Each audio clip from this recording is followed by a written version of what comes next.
இந்த லெட்டரை வச்சு பார்க்கும்போது ராதாகிருஷ்ணன் தான் கொலை செஞ்சிருக்கணும்னு நான் நினைக்கிறேன். அது அப்படி சொல்லிட முடியாது அண்ணாச்சி. அவங்க என்னன்னு இந்த லெட்டரில் எழுதியிருக்காங்க. ராதாகிருஷ்ணா மாறிக்கிட்டே இருக்காரு, அவரோட போக்கே சரியில்லை, எனக்கு பயமாக இருக்குன்னு தானே எழுதியிருக்காங்க. இதை வச்சு நான் ராதாகிருஷ்ணனை என்கொயரி தான் பண்ண முடியும். இவர் தான் குற்றவாளின்னு என்னால் தீர்மானமாக சொல்லிட முடியாது. ஒருவேளை தன்னோட உயிருக்கே ராதா நாள் தான் ஆபத்துன்னு சொல்லி ஸ்ட்ராங்காக எழுதியிருந்தாங்கன்னா நான் ஆக்ஷன் எடுத்திருப்பேன். ஆமாம், இந்த லெட்டரை ஏன் இவ்வளோ லேட்டாக கொண்டு வந்து தரீங்க? சார், வீடு பூட்டி இருக்கும்போது போஸ்ட்மேன் வந்திருக்காரு போட்டிருக்கு. ஜன்னல் வழியாக அந்த லெட்டர் போட்டிருக்காரு. வீடை சுத்தம் பண்ணும்போது அந்த லெட்டர் கிடைச்சிருக்கு. அதை மாமியும் சீதாவோட அக்காவும் பார்த்துருக்காங்க. அப்போ தான் அது கிடைச்சிருக்கு. சார், இந்த லெட்டரை வச்சு சீதாவை காப்பாற்ற முடியாதா? அண்ணாச்சி, நான் ராதாகிருஷ்ணன் இங்கே வர வச்சு என்கொயரி பண்ணுறேன். இதுக்கு அவர் என்ன பதில் சொல்கிறாருன்னு பார்ப்போம். ஹலோ,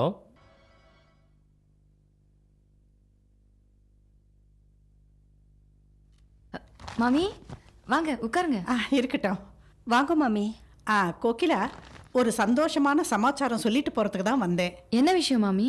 சீதாவை காப்பாத்துறதுக்கு ஒரு அருமையான வழி கிடைச்சிருக்கு. சீதாவை காப்பாற்ற முடியுமா?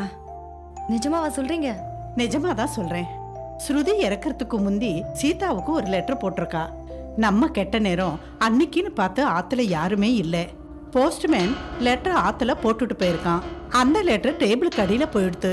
நாங்க யாருமே கவனிக்கல. கனகாவுடைய தோடு காணோங்கிறச்ச அந்த லெட்டர் கிடைச்சது. மாமி, ஸ்ருதி அந்த லெட்டர்ல என்ன எழுதியிருக்கா? ராதாவனுடைய நடவடிக்கை சரியில்லை, நேக்கு பயமா இருக்குன்னு சீதாவுக்கு லெட்டர் எழுதியிருக்கா. இதுல இருந்து சீதா கொலை பண்ணலைங்கிறது தெளிவா தெரியறது. மாமி, அந்த லெட்டரை உடனே போலீஸ்ல ஒப்படைக்கணும். சீதாக்காவை நாம எப்படியாவது காப்பாற்றணும். அந்த லெட்டர் நான் அண்ணாச்சிக்கிட்ட கொடுத்துட்டேன். அவர் நான் எல்லாத்தையும் பார்த்துக்கிறேன்னு சொல்லிட்டார். பகவான் நம்மளை கைவிட மாட்டார். நான் கோயிலுக்கு போய் வேண்டுதலை செலுத்திட்டு வரேன். மாமி, ஒரு நிமிஷம் இருங்க. மாமி, லெட்டர் விஷயம் சீதாக்கு தெரியுமா? அவளுக்கு தெரியக்கூடாது. செய்யாத குற்றத்தை தான் தலைமையில சுமந்துன்னு இருக்கா. ஏற்கனவே ஜாமீன்ல எடுக்கக்கூடாதுன்னு சொன்னவோ இப்ப இந்த லெட்டர் விஷயம் தெரிஞ்சதுன்னா அதுக்கும் ஏதாவது தடை சொல்லுவா. அதான் அவளாண்ட சொல்லல.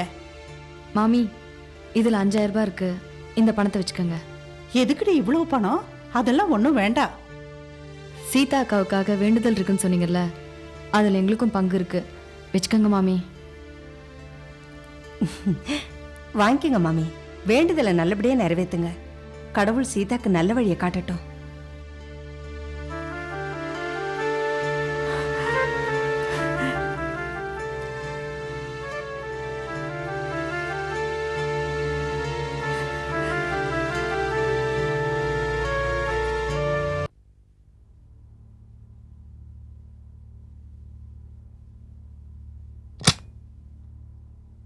வாங்க மிஸ்டர் பிரபாகர். வாங்க உட்காருங்க. மிஸ்டர் பிரபாகர், இவர் தான் அண்ணாச்சி. கேள்விப்பட்டிருக்கேன். மிஸ்டர் ராமச்சந்திரன், இது முடிஞ்சு போன கேஸு. இதில் என்ன என்கொயரின்னு புதுசாக கூப்பிட்டுருக்கீங்க? இருக்கே, ஸ்ருதி இறக்கிறதுக்கு முன்னாடி ராதாகிருஷ்ணனோட நடவடிக்கை எல்லாம் சரியில்லைன்னு லெட்டரை எழுதியிருக்காங்க. அதை பற்றி விசாரிக்க தான் உங்களை வர சொன்னேன். இந்தாங்க, படிச்சு பாருங்க.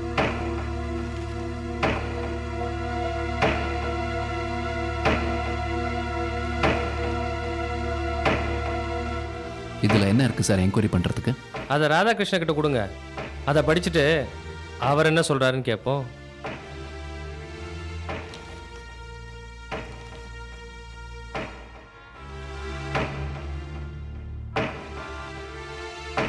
என்ன சார் இது? நான் வர வர மாறிக்கிட்டே வர்றேன். என் நடவடிக்கை சரியில்லைன்னு எழுதியிருக்கா. ஸ்ருதி இது என்ன மனநிலை எழுதிருப்பான்னு எனக்கு தெரியும் சார். அவளுக்கு என் மேலே கோபம், அதான் இப்படிலாம் எழுதியிருக்கா. 2 நாளைக்கு முன்னாடி தான் கண்ணா பின்னான்னு 2 பேரும் சண்டை போட்டுக்கிட்டோம். அதை மனசில் வச்சுட்டு இப்படிலாம் எழுதியிருக்கா. நீங்கள் எதுக்காக ஸ்ருதி கிட்ட சண்டை போட்டீங்க? ஸ்ருதி என் ஆஃபீஸில் வேலை பார்க்குறவ, ஆயிரக்கணக்கான அனாதை குழந்தைகளுக்கு ஆதரவா ஏதாவது செய்யணுன்ற உயர்ந்த லட்சியத்தோடு இருந்தவ. அது எனக்கு ரொம்ப பிடிச்சிருந்தது. அதே நேரத்தில் பிரபாகரன் தன் குழந்தைகளுக்கு ஒரு தாய் வேணும்னு ஆசைப்பட்டான். நான் ஸ்ருதியை ப்ரப்போஸ் பண்ணேன். ஸ்ருதி கிட்ட நான் தான் பேசி சம்மதம் கூட வாங்கினேன். ஆனால் அவள் தன் லட்சியம் நிறைவேறதுக்காகவும் தனக்கு ஒரு செக்யூரிட்டி வேணுங்கிறதுக்காகவும் ஏதாவது ஒரு ப்ராப்பர்ட்டி வேணும்னு கேட்டா. பிரபாக்கு அண்ணா நகர் ஒரு பங்களா இருக்கு, அதை அவன் முழுசாக கொடுத்துட்டான். ப்ராப்பர்ட்டி அவள் கைக்கு போன உடனே எனக்கு இந்த கல்யாணத்தில் விருப்பம் இல்லைன்னு சொல்லிட்டா. துரோகம் தானே சார்? நீங்கள் என் இடத்துல இருந்தால் உங்களுக்கு கோவம் வந்திருக்கோம்ல. எனக்கு வயிறு எரிஞ்சுது. அதனால தான் அவளை திட்டினேன். பிரபாகர் பெருந்தன்மையாக இந்த ப்ராப்பர்ட்டி எனக்கு வேண்டாம், அவளே வச்சுக்கிட்டோன்னு சொல்லிட்டான். இறக்கப்பட்டதால் இப்போது நாங்கள் அவமானப்பட்டு நிற்கிறோம். மிஸ்டர் ராமச்சந்திரன், ராதாகிருஷ்ணன் ஒரு காலத்தில் என்னை விட பெரிய வசதியோடு இருந்தவன். இப்போ என் கூட இருக்கான். யாரோ சொல்கிறத கேட்டுக்கிட்டு ராதாகிருஷ்ணன் சந்தேகப்படாதீங்க. சாரி மிஸ்டர் பிரபாகர், உங்களுக்கு நான் ரொம்ப தொந்தரவு கொடுத்துட்டேன். கூப்பிட்ட உடனே வந்ததுக்கு ரொம்ப தேங்க்ஸ். No, it's okay. நீங்கள் உங்கள் கடமையை செய்கிறீங்க. உங்களுக்கு இந்த மாதிரி தொந்தரவு நிறைய வரும். நீங்கள் எப்போ என்கொயரி கூப்பிட்டாலும் நாங்கள் வருவோம். தேங்க்யூ. போலாமா? Wish you good luck. Thank you.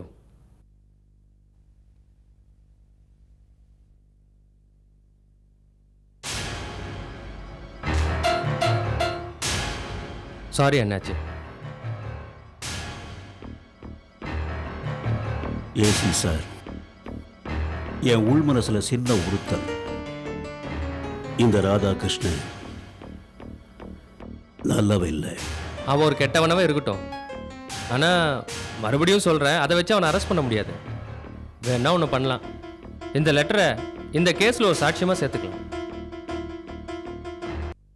அண்ணாச்சி. என்னய்யா?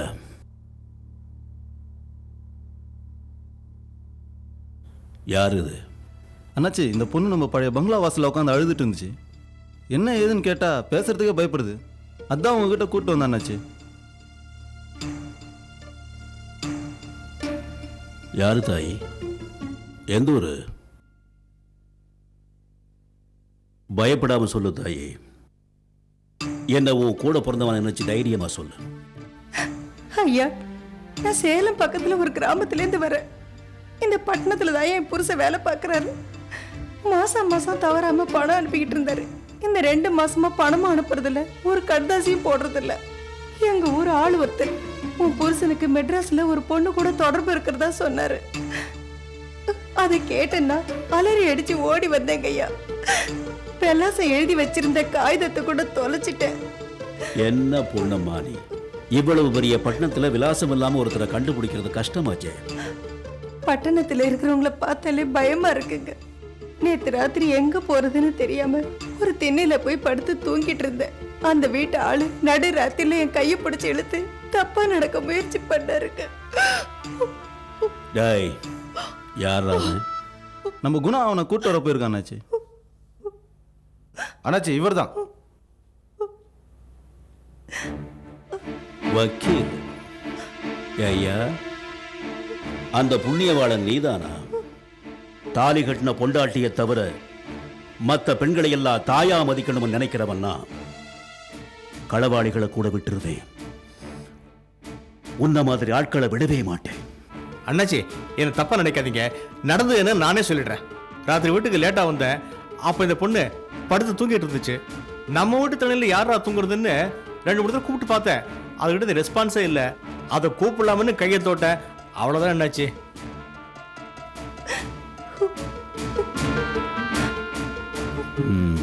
டேய் அண்ணாச்சி,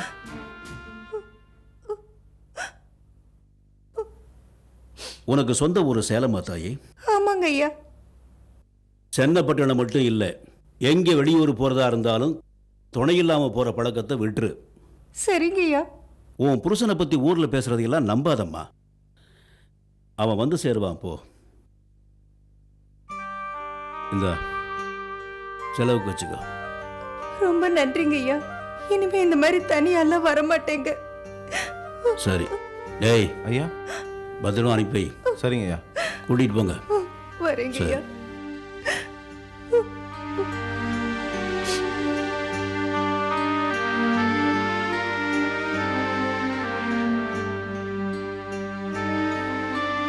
வக்கீல என்ன செய்யலாம்? நீங்கள் சொல்கிறத நான் நம்புகிற மாதிரி இல்லையே ஐயா. உங்கள் மேலே ஆணையாக சொல்கிறேன் அண்ணாச்சி, நான் பொய் சொல்லவே இல்லை. கோர்ட்டில் 1000 பொய் சொல்லியிருக்கலாம், அது என்னுடைய தொழில். உண்மையை சொல்லணும்னா ஒரே ஒரு தடவை உங்ககிட்ட பொய் சொல்லியிருக்கேன். இந்த விஷயத்தில் நான் பொய் சொல்லலை அண்ணாச்சி. என்கிட்ட பொய் சொன்னீங்களா? எப்பையா? டேய், சீதாவை ஜாமீன் எடுக்க வேண்டாம்னு சொன்னது பிரபாகர் தான் சொன்னது பொய் அண்ணாச்சி. ராதாகிருஷ்ணன் தான் எனக்கு பணம் கொடுத்து அப்படி சொல்ல சொன்னார்.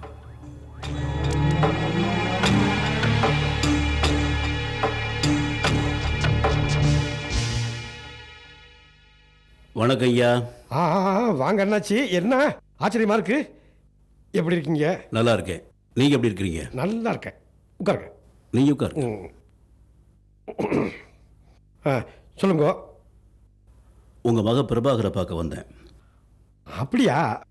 மாடியில் தான் இருக்கான். பிரபா வந்துடுவா. சரி, மொதல் நம்ம வீட்டுக்கு வந்திருக்கீங்க. என்ன சாப்பிட்றீங்க? அதெல்லாம் ஒன்றும் வேண்டாங்க, நீங்கள் கேட்டதே பெருசு. என்ன அங்கே பிரபா, அண்ணாச்சின்னு சொல்லுவாங்கல்ல, அது இவர் தான். வணக்கம் தம்பி. நம்ம தான் மீட் பண்ணியிருக்கோமே. பேசிட்டுருங்க, நான் வந்துடுறேன். தம்பி, உங்ககிட்ட தான் பேசணும். ஓ, சொல்லுங்க, என்ன விஷயம்? தம்பி, சீதா என் பொண்ணு மாதிரி. அந்த தாய் எவ்வளவு நல்லவன் எனக்கு தெரியும். ஆனா நீங்க அன்னைக்கு வக்கீலுக்கு லஞ்சத்தை கொடுத்து ஜாமீன்ல வெளியே வராதபடி பண்ணிருக்கீங்க. அந்த தாய் உங்க குழந்தைகளுக்கும் குடும்பத்துக்கும் எவ்வளவு உழைச்சிருப்பா. அந்த பொண்ணு ஜாமீன்ல வெளியே வரக்கூடாதுன்னு நினைக்கிறீங்களே, அதுக்கு என்ன காரணம் நான் தெரிஞ்சுக்கலாமா? That's kidding. இது பாருங்க சார், சீதா கொலை பண்ணியிருக்கா. அதுக்கு அவ தண்டனை அனுபவிக்க போறா. இதுல நடுவில் நான் எதுக்கு லஞ்சம் கொடுக்கணும்? நீங்க சொல்றது சம்பந்தம் இல்லாம இருக்கு. தம்பி, நீங்க பெரிய மனுஷன், பெரிய பிசினஸ் மேன். உங்க வீடு பெருசா இருக்கு, ஃபேக்டரி பெருசா இருக்கு, காரு பெருசா இருக்கு. மனசு மட்டும் ஏன் சிறுசா இருக்கு? அண்ணாச்சி, தெரியாம எதுவும் பேசிக்கிட்டே போகாதீங்க. அந்த மாதிரி மட்டமான புத்திலாம் எனக்கு கிடையாது. தம்பி, உங்களை பத்தி எனக்கு நல்லா தெரியும். உங்களை மட்டமா நினைச்சு கேவலமா பேச நான் இங்க வரல. நீங்க இந்த காரியத்தை செய்யலன்னா இதை செஞ்சது யார்? ஒருவேளை உங்க கூட இருக்கிற ராதாகிருஷ்ணனா? இதை பாருங்க, பெரிய மனுஷன் மரியாதை கொடுத்து பேசிட்டு இருக்கேன். சம்பந்தம் எல்லாம் பேசுறீங்க.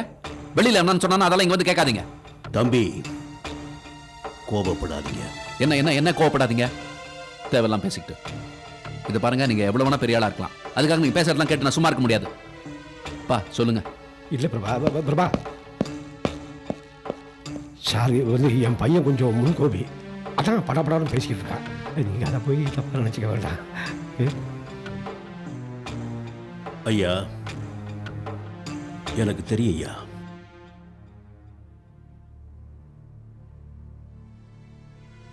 வர்றையா.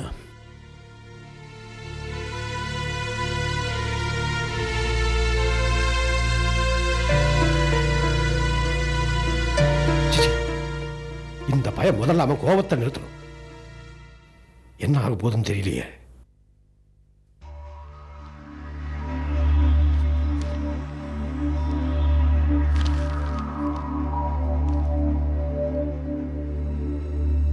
தம்பி, யார் நீங்க?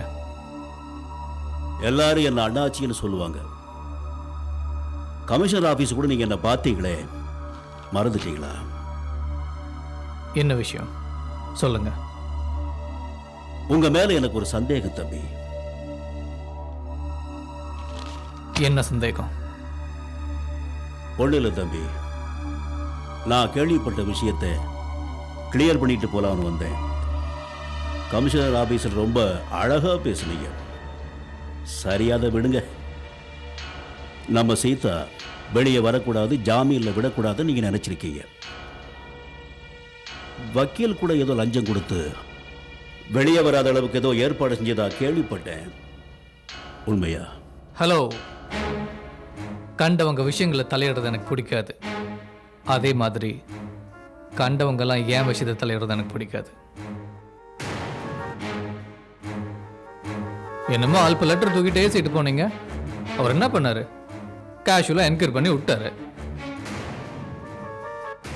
ஓ, ஏசி லெவலில் போயே ஒர்க் அவுட் ஆகலன்னு தான் என்ன பார்க்க வந்தீங்களோ? நல்லா கேட்டுக்குங்க. சீதா பிரபா கிட்ட வேலை செஞ்சா, நான் அவன் கம்பெனியில் வேலை பார்க்குறேன். எனக்கும் சீதாவுக்கு என்ன சம்மந்தம் இருக்க முடியும்? கொஞ்சம் யோசிச்சு பாருங்க. பிரபா வீட்டுக்கு போகும்போதெல்லாம் நான் சீதாவை பார்த்துருக்கேன், அவ்வளோதான். பேசுனது கூட கிடையாது. புரிஞ்சதா? இதுக்கு மேலே என்ன டிஸ்டர்ப் பண்ணாதீங்க, கிளம்புங்க. தம்பி, கொஞ்சம் அடக்கி வாசி. இதுதான் உங்க முடிவான பதிலா? தெளிவான பதில். நான் நிரூபிப்பேன். எதை? என்ன மிரட்டுறீங்களோ? அப்படித்தான் வச்சுக்கையேன். அண்ணாச்சி, நான் நல்லவனுக்கு நல்லவன், கிரிமினலுக்கு கிரிமினல். தம்பி, நீ இப்பதான் கிரிமினல். நான் பிறக்கும் போதே கிரிமினல். அண்ணாச்சி பத்தி நீ சரியா புரிஞ்சுக்கல, போக போக புரிஞ்சுக்குவேன். உங்களை எந்த இடத்துல எப்படி சந்திக்கணுமோ அப்படி சந்திக்கிறேன்.